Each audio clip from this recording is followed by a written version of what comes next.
Kahit daw na masaid na at maubusan na ng puhunan sa kanilang negosyo, etong si Richard na sobrahan na yata sa pagiging good boy. Aba, problema ba yung kapag sobra sa pagiging good boy?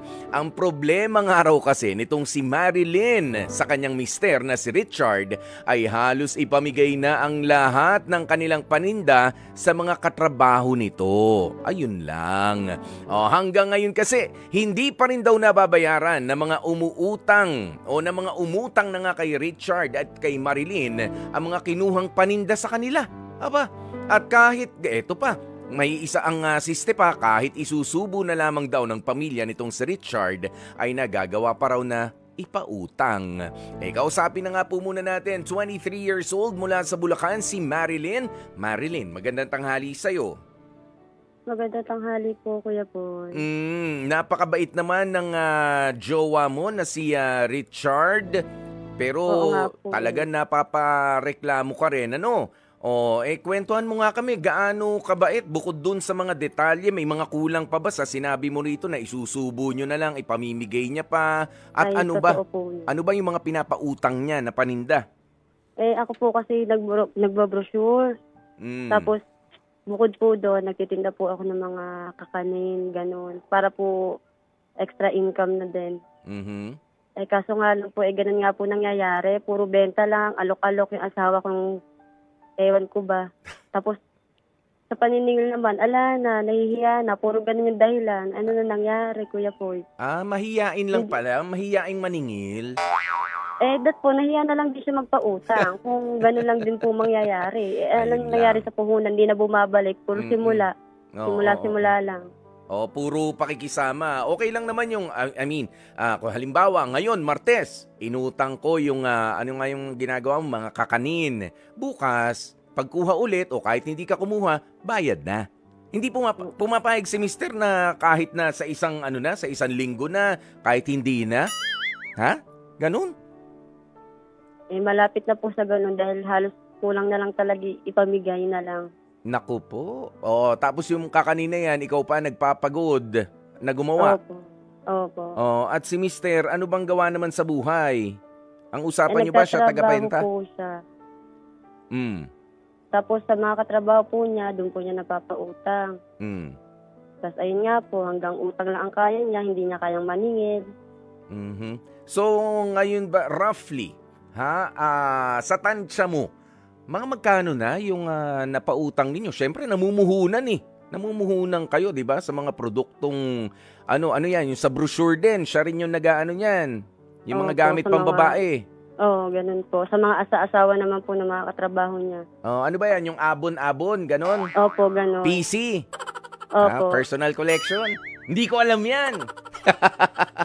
Di ba? Yung mga pang, yun nga, para sa mga kababaihan. Sige. Hanggang ganun lang, papalista, makukuha yung produkto, pero alam bayad. Wala na po, di na po nababalik. Yung magbabayad man po, tapos may biglang nanghihiram sa kanya, binibigay naman po agad. Anong hindi na nakakarating. Anong inihiram? Pera? Para kunyari po magbabayad po yung katrabaho niya. Bayad po ng asawa. Tapos po, doon sa kanya na po ibayad. May natataon naman po biglang nanghihiram sa kanya. Napapahiram na po niya yung pinambayad po ulit. Aba. Hindi na po nakakarating sa akin. Yung puhunan po na dapat na sa akin mapupunta, napapautang niya po ulit. Yun. Mabait nga. Sobra po talaga sa bait. Sumobra naman. Nagiging ito masakit man masakit man tanggapin, pero para ba nagiging utu-utu na? Yan ang katotohanan niya. Masakit man, pero para nagiging utu-utu na. Kaya naman kausapin na natin, now na rin, 27 years old, itong si Richard naman. Paring Richard, magandang tanghali sa'yo. Richard? Magandang tanghali rin po, Kuya Paul. Oo, Richard, masyado ka naman yata. Magandang tanghali rin po. Masyado ka naman yatang mahiyain. Narinig mo ba yung pag-uusap namin ng asawa mong si Marilyn? Opo, Kuya Paul, narinig ko po. Bakit masyado kang mahiyain lalo na sa paniningil ng mga utang? Utang sa inyo yun. Siyempre, namuhunan ng pagod, namuhunan ng pera si Mrs. Di ba, narinig mo pa, siya pa nga gumagawa ng mga kakanin. Ano nangyari? Ba't hindi ka naman naniningil? Ano nakakahiya dun? Ha? Actually, kuya po, naniningil naman po talaga ako. Kaso nga lang, yung ibang mga katrabaho, ang daming mga dahilan, ganito, ganyan, sa sahod or after ng sahod. So, akin naman, naiintindihan ko na naman sila kasi baka nahihirapan din sila sa buhay nila. Pero sinasabi ko naman po kay Mrs. na konting pasensya na lang, konting antay na lang po. At magbabayad din naman yan. Hindi naman yan tatakas kasi kasamahan ko rin naman po sa trabaho. Naku, hindi natin masasabi yung mga ganyan, ha? Bigla na lang merong mga nawawalang mga katrabaho, eh. O hindi mo matutunugan na ano na pala, nag-resign na pala. Well, anyway, gaano na ba katagal na nangyayari ito? Ikaw na ang tatanungin ko dito, Richard, at hihintayin ko kung sasang-ayon si Marilyn. 'Di ba? Alam ko na nagtutulungan kayo bilang mag-asawa sa hanap buhay ni Marilyn, tumutulong ka, 'di ba? Yung mga brochure, tapos yung mga pagkain na ginagawa niya. Gaano na katagal nag-umpisa ito? Mula, sir, nung pumasok po ako, kuya po, yung trabaho po. Kailan yun? So, mga 3 years na ako sa trabaho, sir. Ganon na katagal? Mga 20. Yes po, sir. Pero may nagbabayad naman po. Pero hindi naman po lahat. Pinapaliwanag ko naman po sa kanya, kaso yung alam, minsan ay naging dahilan ng pagtatalo na. Sandali ha. Gusto ko muna matanong naman ito si Marilyn. Marilyn, meron pa ba, sabi 3 years na palang ginagawa ninyo ito mag-asawa, ibig sabihin meron mga hindi pa bayad from 3 years ago? Meron pa po, marami pa. Marami pa? May listahan ka? Kaya nga po, nagdagdag ako ng kakani na ititinda. Dahil sa brochure nga po talaga, halos hindi po talaga bumabalik yung pinupuhunan. Tapos hanggang dun po sa isang nininegosyo ko, ganun din po nangyayari. Correct. Oo. Papaano? Sana tinigilan mo naman muna. Wala ba kayong iba mapagbebenta? Baka mas maigi pa yung mga total stranger. Ha? Yung mga hindi nyo talaga kilala. Kung ilalako ninyo yung paninda ninyo, baka mas mainam pa yung ganun. Ha? Kasi kuya po, hindi po ako nakakaalis-alis din sa bahay. Gawa po na may anak po kasi kami. Siya po kasi nagtatrabaho. Parang ang nangyayari po, doon lang po talaga ako sa bahay. Kasi siya po talaga yung pinag-aalok-alok ko. Ako naman po sa mga brochure minsan sa kapitbahay, gano'n. Sige. Hindi po talaga ako totaling nakakapaglako para sa mga hindi kakilala para mag-budget. Yan. Okay. Ayan ha. Naintindihan natin maganda ang pakay nitong dalawa. Yung isa gustong tumulong. Pero alam mo kasi ito makinig ka, Richard. Iba yung business. Iba yung charity. Ha? Iba yun. Kapag ganyan, magtayo ka pala ng charitable institution. Na tutulong ka nang wala kang ine-expect na babalik. Yun yun. Yun yung pagtulong nang walang ine-expect na pabalik. Ha, Richard? Ang problema, kayo ni Marilyn ay hindi rin naman ganong kaluwag sa buhay. Kaya nga yung ginagawa ng asawa mo para makaipon kayo, para sa pamilya ninyo. At saka yan naman ay pinaghirapan, pinuhunanan ng pera din ninyo.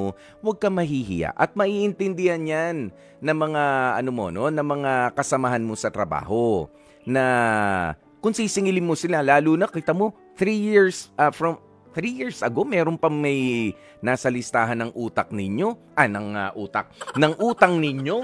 O papaano kung halimbawa ay underwear 'yon? Baka sira na yung garter din.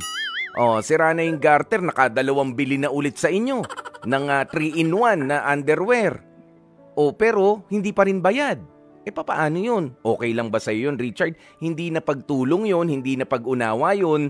Ang sabi ko nga sa'yo kanina, masakit man tanggapin, pero nagiging utu-utu ka naman. At ayaw natin mangyari yun. Ha, Richard? Yes po. Oo. Sige. Naintindihan ko po yung kuya po.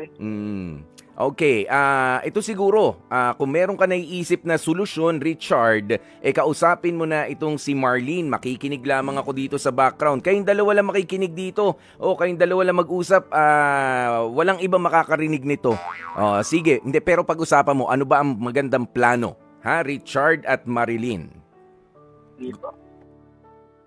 Go, Richard. Hello, man. Hello, man. Ganito lang po. Sige, mula po ngayon magbabago na ako. Lagi mo Mali. naman Lahat sinasabi na may yan. utang sa Puro atin, magbabago. Di ka naman sisingilin ko na nagbabago. sila. Ang tanggalin mo siguro sa ugali mo yung pagiging mabait. Walang mangyayari sa atin pagka ganyan lagi. Alam mo na may buhay ngayon, napakahirap. Kung Pipilitin papautang kong- ka pa. Lumalaki anak mo. Sige, ma, Hindi ganito na lang. naman paurong paglaki nito eh. Pangako sa iyo. Naintindihan ko naman yan, ma. Pangako sa iyo. Mula Lagi ngayon, mo naman naiintindihan. babaguhin Puro ko ka rin na yung lang sarili ko. naiintindihan. Dapat binabago mo rin yung ugali mo.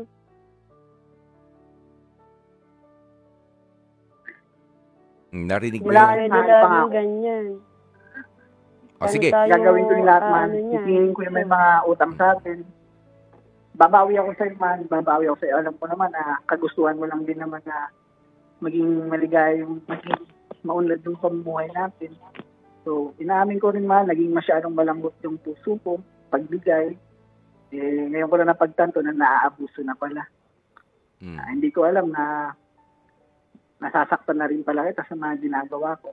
Sobra. Pero pangako, Hindi man, naman, mula ngayon, hindi naman natin pinupulit yung gagawin ko na puhunan. lahat. Minsan sa'yo pa nga nagagaling. O, hindi mo ba naiisip yung pinaghihirapan mo yung pinupuhunan natin tapos hindi ka naman naniningil. Lagi mo sinasabi, nahihiya ka. Hindi naman po pwede lagi kang nahihiya. Pag yan lagi yanin mo sa ugali mo, ala. Hindi tayo aahon. Hanggang dito na lang tayo. Wala na. narinig mo Gagawa yun, ko ng Richard? paraan duman. O Richard, naintindihan mo maigi yun. Kaya bang sabayan ng kilos mo yung mga salitang sinabi mo na oo, maniningil na ako doon sa mga may utang sa atin at magiging maayos na ako sa pagpapahiram at sa paghahanap buhay sa susunod? Kaya mo talagang sabayan ng kilos yun? Opo, Kuya Poy. Oo. Kuya Poy, mula ngayon para sa ikakaayos ng pagsasama namin. Mas mahalaga syempre ang pamilya pa rin. Yan din naman ang pwede mong ipaliwanag doon sa mga nangutang sa'yo na pinaghihintay ka. Taon na yun.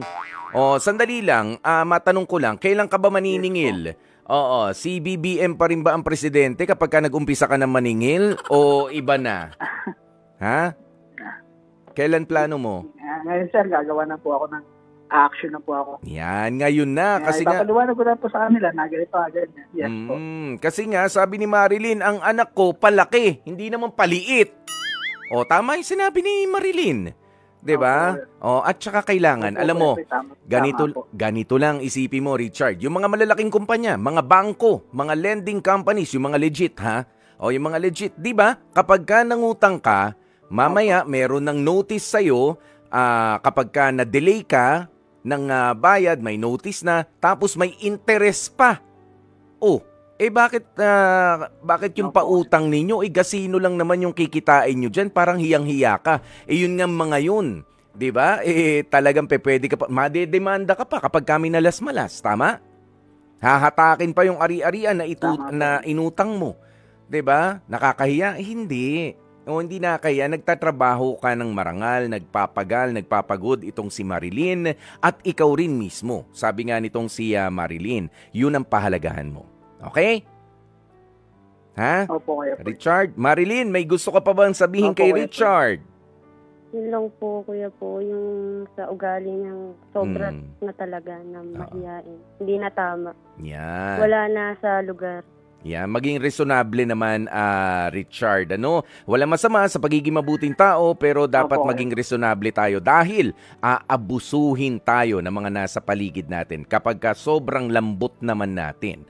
Okay, pero Marilyn, yung bibig din natin, ha? Huwag masyadong madumi ang mga lumalabas sa bibig, ha? Okay? Palakasin mo at huwag mong sirain ang loob ng asawa mo na si Richard, ha? You encourage him to become better. Yayain mo siya, hilahin mo siya na maging matatag at may paninindigan. Huwag mong sirain yung loob niya para mas lalong magtagal at tumibay ang inyong pagsasama. Okay? Alright. Maraming salamat sa inyo. Ano na ang heart decision ninyo? H-E-A-R-T. Marilyn, Richard, ano ang heart decision? Go. Letter T po. Baka naman po magkatotoo na po yung maraming beses na sinasabing magbabago na siya. Try again. Yon, baka sakali. Okay ka na ba ron, Richard, sa try again? O aapila ka pa? Yes po. Oh, okay na rin. Okay na po ako itong po. Tutuparin ko na po lahat ng pangako. Yes, oo. Ang pinakamagandang panahon para magbago ay hindi bukas, hindi mamaya, lalong hindi kanina, kundi ngayon na. Lalo't para sa pamilya, okay?